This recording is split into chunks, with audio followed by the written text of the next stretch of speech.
Olá, meu nome é Nice e sejam bem-vindos a mais um áudio aqui para o canal. E hoje teremos a continuação do capítulo 2, a história de Teodoro. Espero que vocês estejam gostando do livro. Mas, antes de continuar, eu peço que você deixe seu like, um comentário, se possível, compartilhem o canal.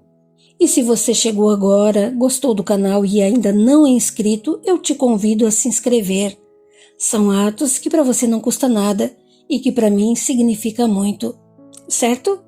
Então, dados os recados, vamos para a segunda parte do capítulo 2.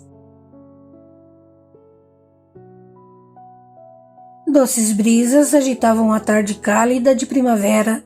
Um regato murmurante, estimulado de trechos em trechos por incipientes corredeiras, estendia-se na paisagem de sonho.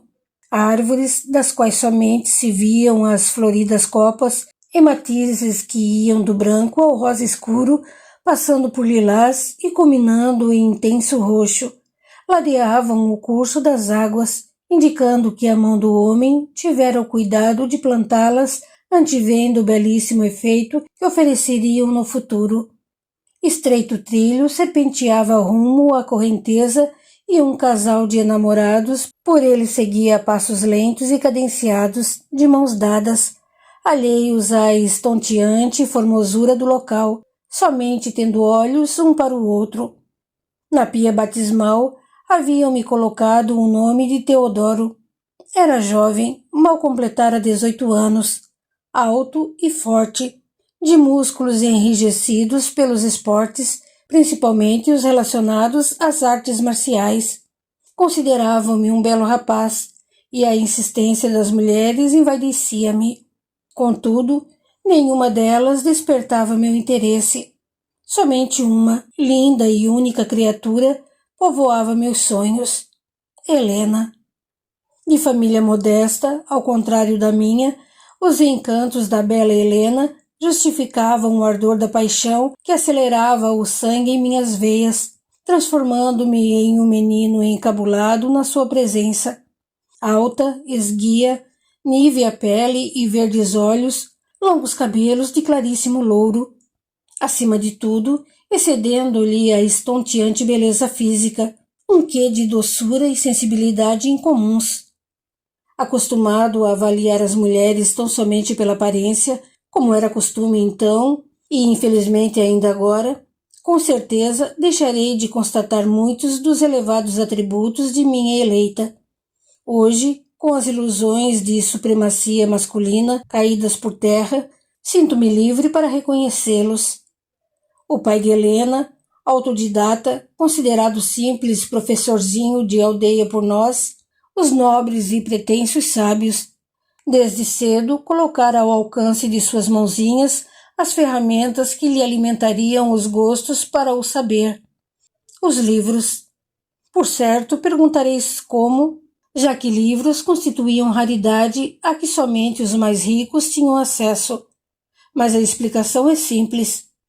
Contratado para as primeiras letras, nosso professor trouxe consigo a filha, na qualidade de sua ajudante, pois bem percebia o trabalho que daríamos, indiferentes aos estudantes que éramos. Quão encantadora se revelava, em seus vestidinhos singelos e escrupulosamente limpos, muitas vezes puídos e remendados com capricho pela mãe, a rara inteligência excedendo as nossas, todavia sempre modesta, recatada. Tinha eu, então, 8 anos, e ela 7. Apaixonei-me imediatamente, com a candura de meus poucos anos e a precoce veemência de um adulto. Aguardava ansiosamente as aulas de seu pai, rezando para que ela não faltasse, chegando mesmo a astuciosamente sugerir à minha mãe que exigisse sua vinda, explicando: poderá servir-nos, auxiliando nas lições, pois o mestre tem muito trabalho com os menores. As aulas passaram a ser a melhor parte do dia. Surpreendi agradavelmente meus pais, pelo afinco com que me lançava aos estudos, temeroso de fazer feio diante daquela que constituía meu primeiro amor. A imensa biblioteca de nossa casa, considerada um luxo para muitos dos nobres da região, a maior parte semi-analfabeta, fascinava a menina humilde. Com a autorização expressa de meu pai, começou a explorá-la, lendo constantemente. Naquela época, a bem da verdade, as melhores obras constituíam privilégio dos mosteiros. Até hoje assim é. Contudo, graças a meu genitor, possuímos cópias interessantíssimas e mesmo preciosos originais. Meu pai, criatura inteligente e sensível, acima de seu tempo, que herdara enorme patrimônio e invejável fortuna, muito diferente dos senhores com quem convivia, apreciava as artes e o conhecimento, preferências que lhe conferiam os títulos de tedioso, esnobe e maluco. Afinal, quando somente se conversava sobre caçadas, conquistas amorosas e riquezas acumuladas, onde se encaixaria um homem afetuoso, culto, leal e extremamente honesto. Eu também não o compreendia, embora o amasse muito. Preferia um pai que se entretivesse com armas, falasse alto como os outros e se destacasse nas reuniões sociais. Em contrapartida, Helena adorava-o e ele retribuía a afeição, maravilhando-se com o apurado gosto da formosa criaturinha. Intrigava vê-los juntos, o alto e elegante senhor e a pequenina pobremente vestida percorrendo a biblioteca, enquanto ele apontava os caminhos de tesouros ali depositados, contidos nas elevadas estantes de madeira de lei. Nenhum de seus filhos jamais se interessara por tudo aquilo. Atingimos juntos a adolescência e juntos a superamos. Aos 18 anos, continuava a amá-la apaixonadamente, muito embora guardando respeitosa distância, conforme os costumes da época e mais, muito mais, pelo natural recato de minha jovem amiga. Naquele dia, segurando-lhe a mãozinha, em corajoso ímpeto, abri meu coração, expondo os sentimentos há muito guardados. Ela olhou-me simplesmente com aqueles maravilhosos olhos verdes que revitalizavam com as tenras folhas da primavera, nada dizendo, mas tive a exultante certeza de que também me amava. Não houve empecilhos, pois meu pai estimava-a sobremaneira. Lembro-me de seu riso alegre e satisfeito ao saber de minhas pretensões de desposá-la, exclamando: "Que belos netos terei! Belos e inteligentes. Estupenda escolha, meu filho. Nunca te esqueças de que estás colocando um verdadeiro tesouro ao teu lado. Não basta amar somente com a paixão do corpo, sendo imprescindível grandeza de alma. Queira Deus, saibas ser digno de tão doce criatura." O casamento realizou-se em meio a grandes festas, que duraram 7 dias. Nossa enorme casa tornou-se pequena para tantos convidados e hóspedes, e todos celebravam minha felicidade. Mal sabia eu que tudo estava prestes a ruir. Ao final do 7º dia, quando os derradeiros convivas partiram para suas casas, surpreendeu-nos a chegada de reduzida comitiva. Vinham exaustos, empoeirados, atestando que há muito percorriam estradas.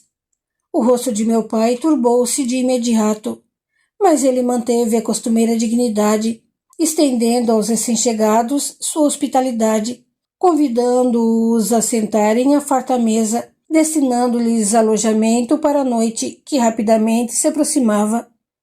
Após a refeição, o oficial em comando retirou de sujo alforge amarelecido documento, estendendo-o a meu pai, que o leu de cabeça baixa e cada vez mais pálido à medida que seus olhos percorriam o escrito. Depois enrolou-o, disse-nos: "Recrutam para a cruzada 2 de meus filhos, Teodoro e Eliasírio." O emissário, reparando na tristeza de seu anfitrião, indagou acintosamente: "Porventura vos aborrece servir vosso rei, meu senhor?" Mentiria caso dissesse aprovar tais eventos, erroneamente relacionados à fé. No entanto, curvo-me à autoridade do rei, até porque nada adiantaria rebelar-me. Seria considerado traidor, coisa que não sou e jamais serei. Também não me compete dar-vos explicações, senhor oficial, a respeito de minhas convicções. Parece-me que irão, mesmo que à força. Assim sendo, resta-me indagar quando terão que ir. Em um mês, no máximo, estaremos todos reunidos, prontos para marchar contra os infiéis. Amanhã mesmo partiremos de vossas terras, findando o recrutamento, que se cumpram as vontades de nosso soberano.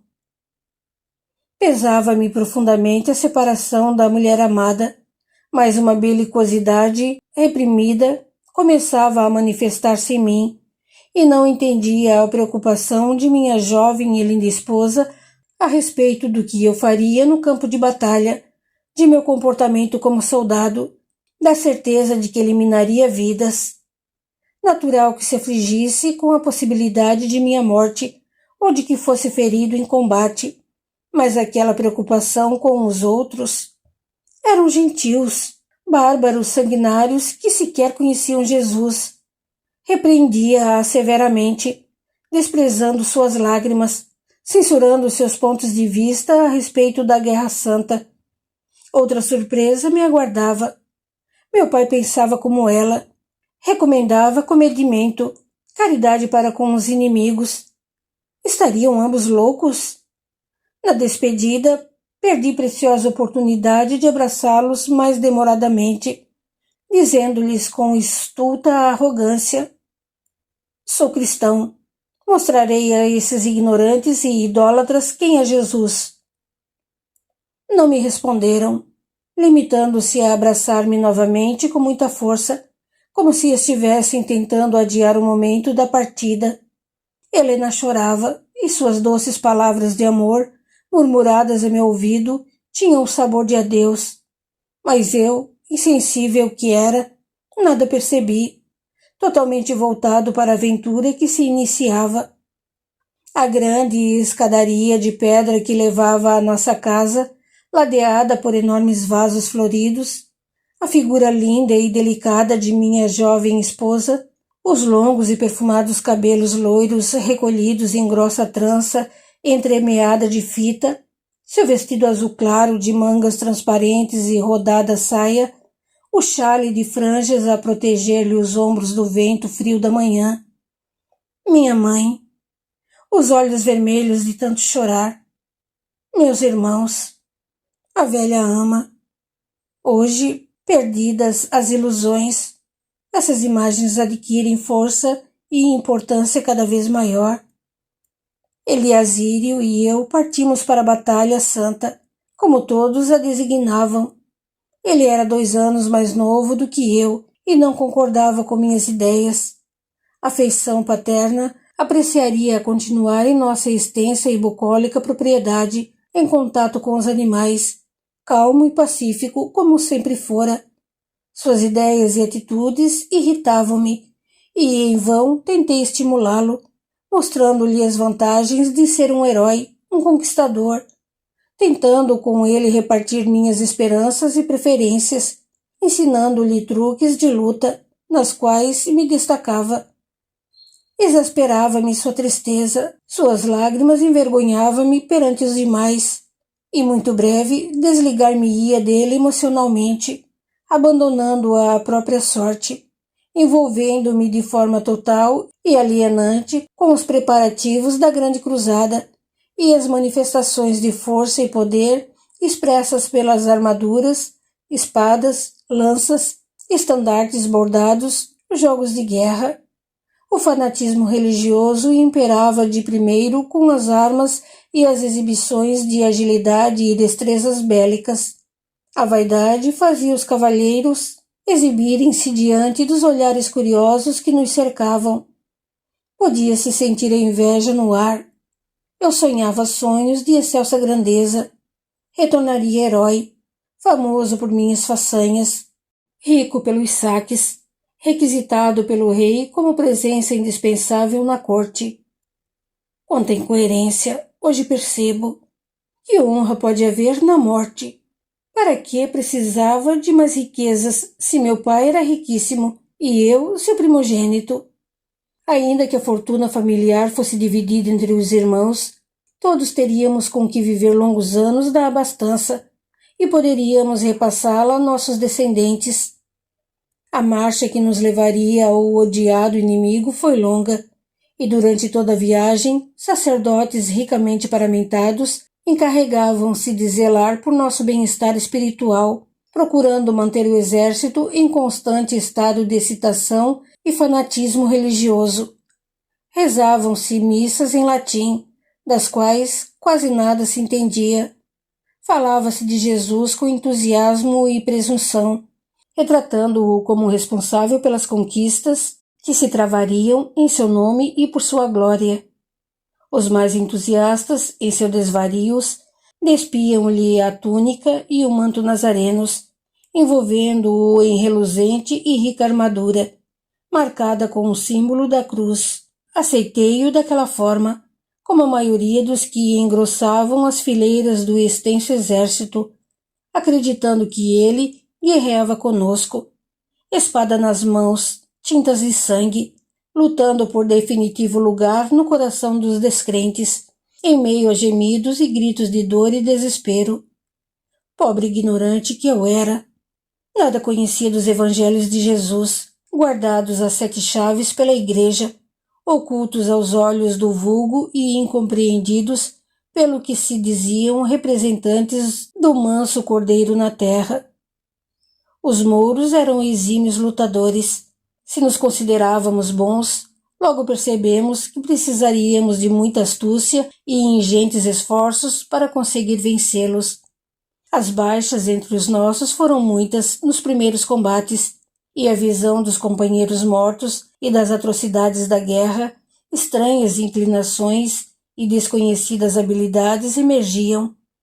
Não havia em mim o desejo de servir ou de obedecer às ordens emanadas de meus superiores, e sim um desesperado anseio de comandar, criar estratégias bélicas, fazer-me obedecido, temido. Aqueles oficiais considerava-os uns idiotas, incapazes de articular os planos de batalha. Limitavam-se a mandar homens para a morte, acreditando que somente coragem e sorte seriam bastantes para garantir a vitória. Eu, inocente soldado de primeira viagem, conseguia enxergar onde estavam os erros que culminariam em derrota.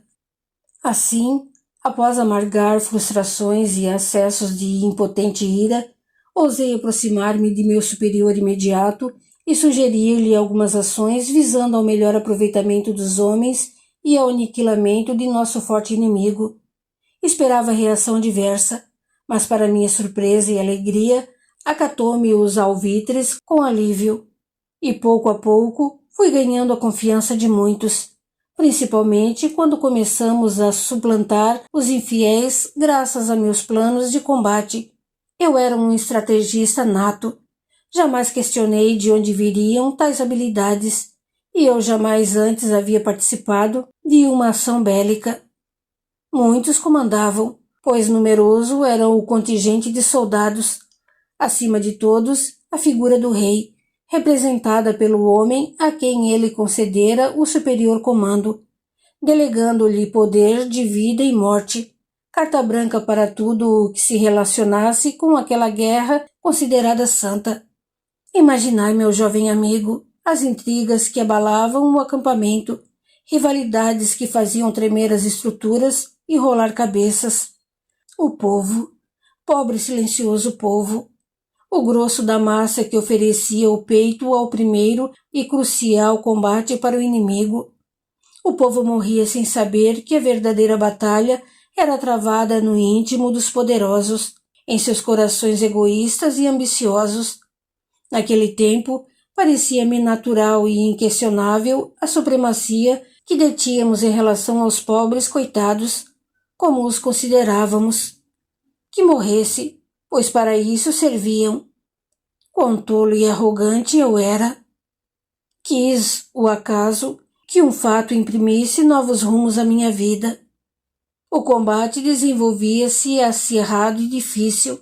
A relativa distância de importante cidade defendida com unhas e dentes pelos exércitos infiéis que buscava rechaçar-nos a todo custo para bem longe dela, além de constituir estratégica e importante cidadela inimiga, certamente guardaria muitos tesouros, a julgar pelo empenho dos combatentes e pelos informes de nossos espiões. O inimigo adiantara-se para lutar em campo aberto conosco, evitando assim que nos aproximássemos. Embora desejosos em superá-los, não obtivemos sucesso, havendo avassaladora baixa em nosso lado, com certeza bem maiores do que as que lhes infligíamos. Após cruenta peleja, a abençoada trégua deu-nos a chance de ansioso descanso em nosso acampamento extremamente vigiado. Por toda parte reinava tristeza, principalmente entre os soldados, acabrunhados com a perda dos amigos mais próximos, temerosos da morte que viria pela mão daqueles que haviam julgado vencer com facilidade. No silêncio da noite, somente perturbado pelos brados das sentinelas ao renderem seus turnos de guarda, eu não conseguia conciliar o sono. Terminei saindo para a noite estrelada, sentindo o vento da noite agitar-me os cabelos, refrescando o corpo suarento. Singular agitação levou-me a selar o cavalo silenciosamente, fazendo sinal ao soldado para que não se preocupasse comigo, mergulhando temerariamente na estrada que o luar clareava. Ainda hoje me pergunto como pude arriscar-me tanto. Que força me guiava, cegando os olhos dos companheiros de luta para a minha questionável saída? Ser aprisionado significaria tortura e lenta e dolorosa morte. Além do mais, havia o risco de ceder aos maus tratos e entregar segredos aos inimigos. Quanto andei, não saberia precisar, como se estivesse envolto em angustioso manto energético, impulsionando-me sempre para mais adiante. Na quietude prateada, o ruído das águas despertou minha atenção, fazendo-me parar. Amarrei o animal em oculta árvore, adentrando o pequeno bosque, guiado pelo murmúrio cada vez maior da queda d'água. Ao vislumbrar o etéreo cenário, logo percebi que alguém mais tivera a mesma louca ideia, arriscando-se como eu. Sobre a luz do luar, seu corpo jovem e desnudo brilhava, em pé sobre larga e chata pedra, os longos e negros cabelos agitados pela brisa noturna. Em um breve instante, projetou-se nos ares, mergulhando na piscina natural formada pelas represadas águas da cascata, seu riso abafado e prazeroso perdido no ar. Escondi-me entre os arvoredos, excitado e curioso. A pouca distância, sobre a relva, vestes coloridas, joias de exótica ourivesaria. Minha linda banhista viera da cidade dos infiéis, de onde mais a não ser dali. Quem seria aquela maluca que se atrevera a tal façanha e como burlara a vigilância nos guardas-muros? Com toda certeza, alguém muito decidida e voluntariosa. Isso não se encontrava entre as classes menos privilegiadas e muito menos as grossas correntes de ouro e o magnífico bracelete circundando as preciosas gemas, displicentemente largados sobre o vistosos e brilhantes panos. Tudo excluía humilde e obscura origem. A formosa e imprudente ninfa das águas provavelmente seria uma princesa. Em um primeiro ímpeto, quis abordá-la ali mesmo, mal saísse do banho, servindo-me de sua beleza. Helena?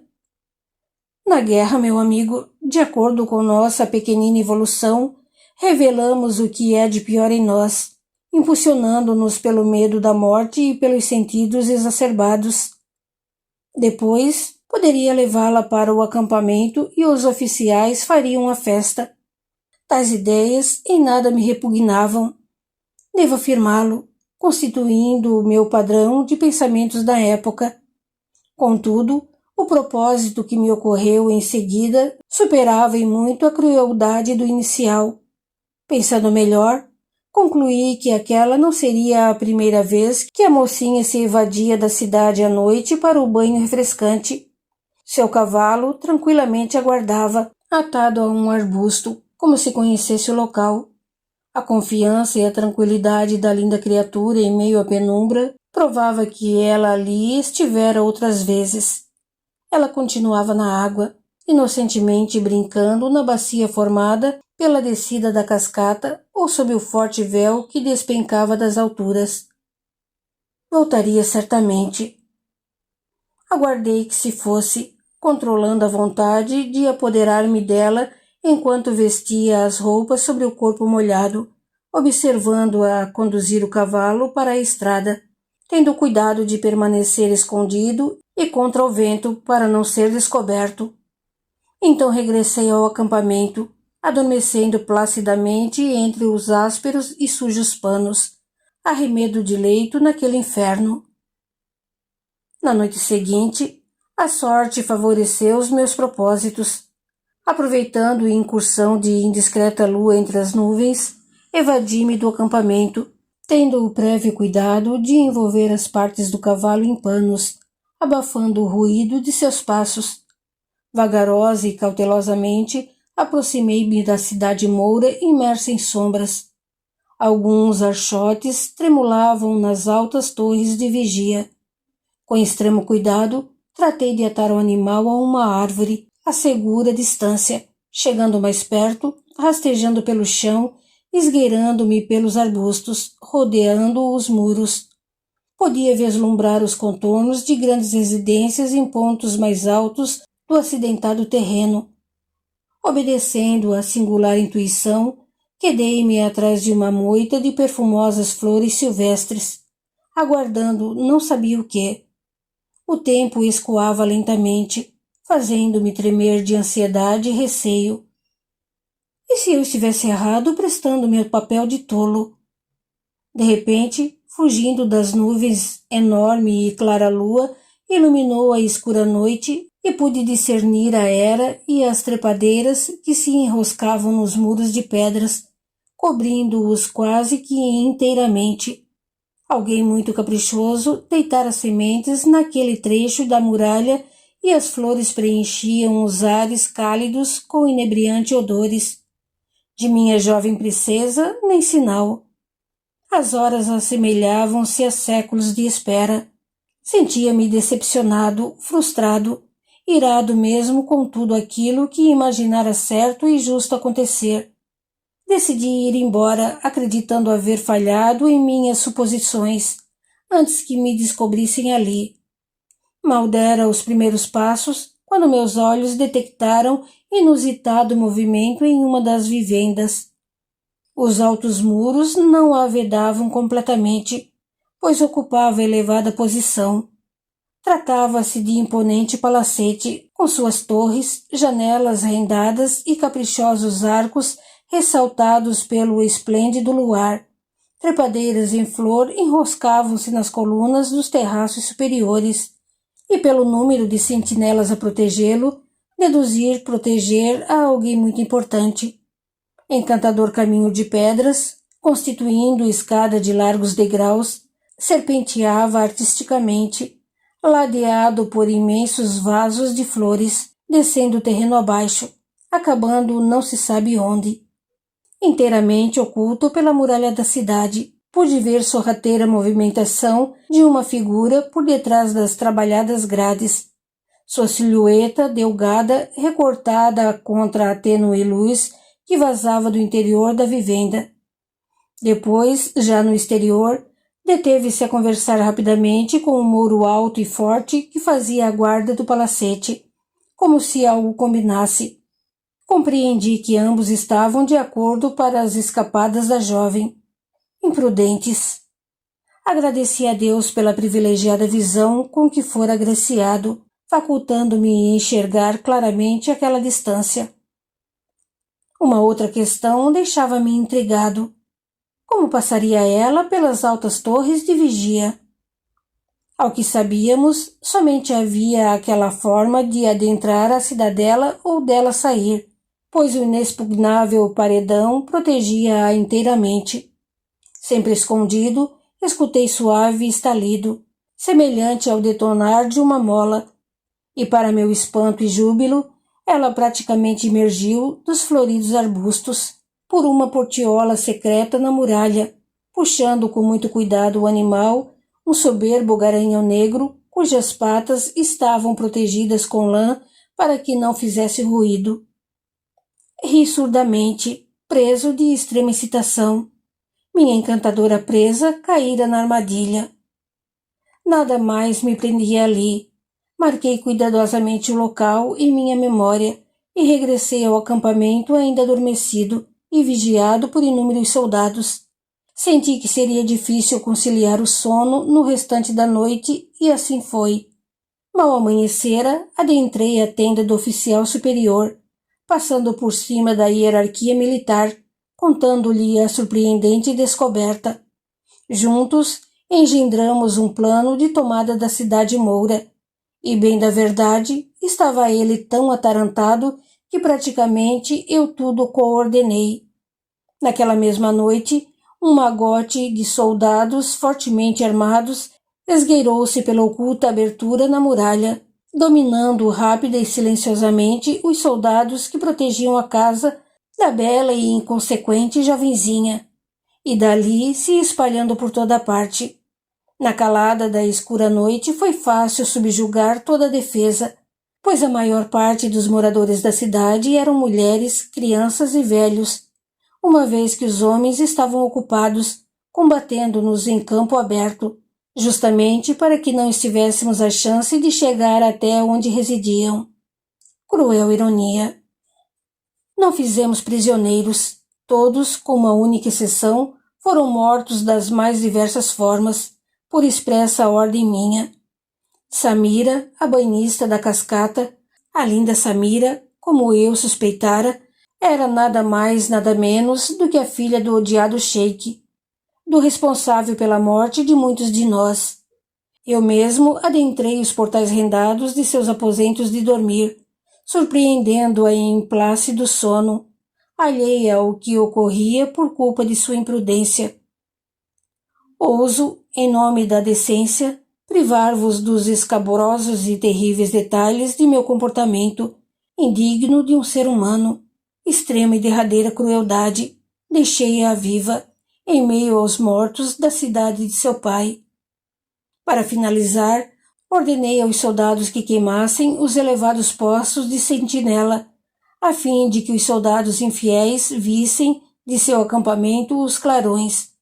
Supremo e irônico assinte, substituímos o colorido estandarte mourisco pela bandeira da cruzada branca com uma cruz azul bordada em seda e pedrarias. Toda essa operação foi realizada a toque de caixa, silenciosa e eficazmente, pela elite de nosso batalhão, sem que o restante do exército tivesse conhecimento do que ocorria na calada da noite. Por quê? Eu pretendia os louros todos, e eles vieram, e como vieram. Rapidamente fui alçado a privilegiadíssimo posto de comando, atuando como estrategista de guerra, com poder para decidir e ordenar, detendo infinitas oportunidades de externar toda a belicosidade latente em mim. Consideravam-me um herói, e todos me bajulavam, menos uma pessoa. O olhar de meu irmão, reprovador e triste, caiu sobre mim. Ignorei-o, atribuindo à inveja e ao despeito sua atitude.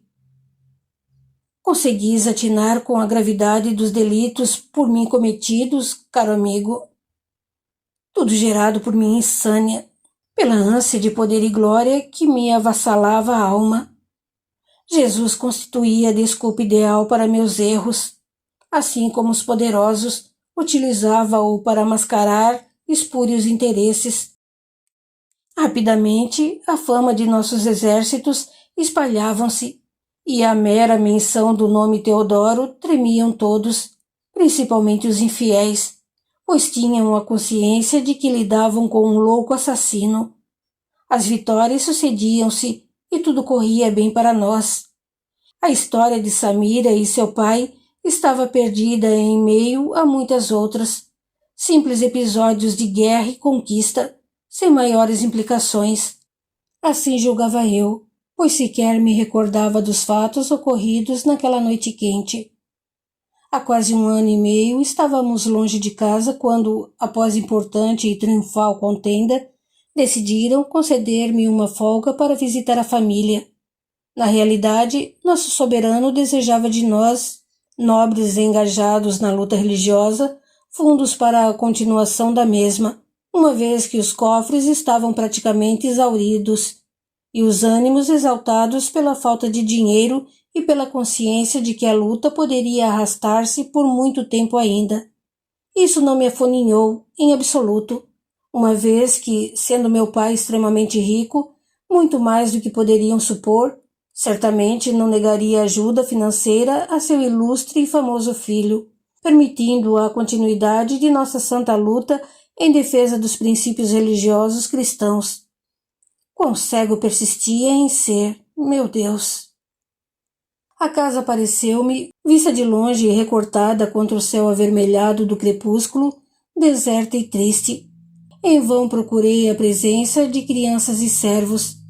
O estandarte azul que meu pai costumava hastear no ponto mais alto da torre norte ali não estava. Palavras em latim desenhavam-se nele, humildade e sabedoria. Minha mãe e irmãs encarregavam-se de bordar o pano de cerúleo azul, caprichosamente moldando as letras em relevo com seus afilados e ágeis dedos, as agulhas furando o tecido e as vozes delicadas paurando em meio a risos e alegria. A tarefa repetia-se ano após ano, pois o vento e o sol desbotavam a flâmula e meu pai fazia questão de que estivesse sempre em ordem. Os dizeres não me falavam ao coração naquela época de muito orgulho e pouca sabedoria, mas o pavilhão conferia à nossa casa um aspecto nobre, o que me agradava sobremaneira. Uma saudade enorme de meus familiares pungiu-me o peito, fazendo com que esporeasse o cansado animal, disparando para o solar. Tudo estava mergulhado em opressivo silêncio. A escadaria apresentava-se juncada de folhas secas, e nos enormes vasos de flores que a ladeavam, paixão de minha mãe, que pessoalmente os cultivava, as ervas daninhas vicejavam. Com alívio, entrevi pequenino rolo de fumaça fungindo da chaminé da cozinha e fiquei mais tranquilo, pois era sinal de que estavam em casa. A porta da frente estava destrancada e penetrei na penumbra do recinto, deparando com estarrecedora cena. Os imensos painéis bordados que guarneciam o átrio estavam rasgados, pendendo das paredes. Os móveis despedaçados espalhavam-se pelo chão. A poeira cobria tudo, em meio a excrementos de animais. Subi as escadas que levavam ao andar superior em desabalada carreira, constatando que a consoladora visão repetia-se em cada um dos aposentos. No quarto que pertencera a mim e a Helena, e no qual passáramos nossas primeiras noites de amor, um pequenino berço jazia destroçado. O medo atroz impulsionou-me de volta à escadaria, fazendo-me despencar degrau abaixo vertiginosamente. Em transe, quase indo de encontro ao velho servo que espreitava, temeroso do visitante e de sua desconhecida identidade. No próximo vídeo teremos a continuação da história de Teodoro, ou seja, a terceira parte do capítulo 2. Até lá!